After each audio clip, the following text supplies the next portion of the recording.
Hi guys, ನಮಸ್ತೆ. ಇವಾಗ ಆಕಾಶ್ ಅವರವರು ಅವರವರಿಗೆ ಬಂದಿದ್ದೇನೆ. ಮತ್ತೆ ಗಾಯ್ಸ್, ಇದೇ ಊರು ಆಕಾಶ್ ಅವರವರು. ಸ್ವಲ್ಪ ದೂರಕ್ಕೆ ಬಂದು ಇದು 7 ಕಿಲೋಮೀಟರ್ ಇದೆ ಅಂತೆ. ಸುಧಾರಿಸ್ತಾ ಇದ್ದಾರೆ. ಊಟದ ಸಮಯಕ್ಕೆ ಹೋಗ್ತಾ ಇದ್ದೀವಿ ಗಾಯ್ಸ್.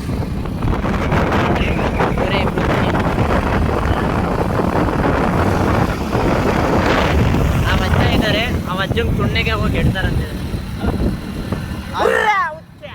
ಅಜ್ಜ ಅದಕ್ಕೆ ಬಾಲ್ ಹಿಡ್ಕೊಂತಾರೆ ನೋಡಿದೆ.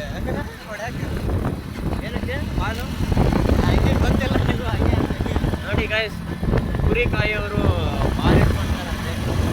ಒಳ್ಳೆ ಬೀಜ ಹಿಡ್ಕೊಂಡು ನೋಡ್ರಂತೆ. ಒಳ್ಳೆ ಬೀಜ